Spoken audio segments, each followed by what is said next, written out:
Think beyond a degree. Build real impact.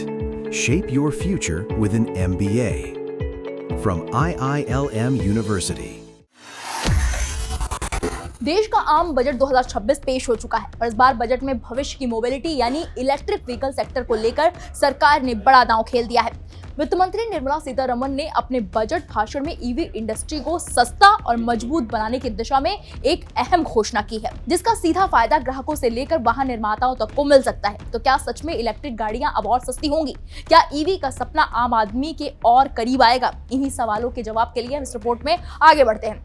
वित्त मंत्री निर्मला सीतारमण ने संसद में बजट 2026 पेश करते हुए ऑटोमोबाइल सेक्टर, खासकर इलेक्ट्रिक वाहनों के लिए बड़ी राहत का ऐलान किया है। सरकार ने लिथियम आयन सेल मैन्युफैक्चरिंग से जुड़ी पूंजीगत वस्तुओं पर दी जा रही बेसिक कस्टम ड्यूटी में छूट को और व्यापक बनाने का प्रस्ताव रखा है। अब तक ये छूट केवल बैटरी निर्माण तक सीमित थी, लेकिन बजट 2026 में से बैटरी एनर्जी स्टोरेज सिस्टम यानी BESS में इस्तेमाल होने वाले लिथियम आयन सेल मैन्युफैक्चरिंग उपकरणों तक बढ़ा दिया गया है।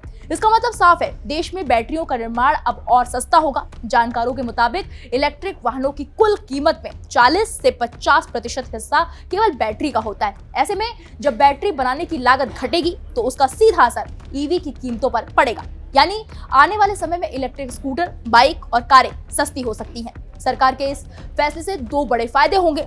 पहला फायदा, ग्राहकों को कम कीमत पर इलेक्ट्रिक वाहन मिल सकेंगे, और दूसरे फायदे की बात करें तो दूसरा फायदा यह है कि देश में ईवी मैन्युफैक्चरिंग को मजबूती मिलेगी और आयात पर निर्भरता घटेगी। इससे मेक इन इंडिया को भी बड़ा बढ़ावा मिलने की उम्मीद लगाई जा रही है। आप लगातार देख रहे होंगे कि भारत में इलेक्ट्रिक वाहनों की मांग पहले ही तेजी से बढ़ रही है। खास तौर पर इलेक्ट्रिक टू व्हीलर सेगमेंट इस ग्रोथ का सबसे बड़ा हिस्सा बन चुका है। कम कीमत, कम मेंटेनेंस और पेट्रोल डीजल की बढ़ती कीमतों ने लोगों को ईवी की ओर मोड़ दिया है।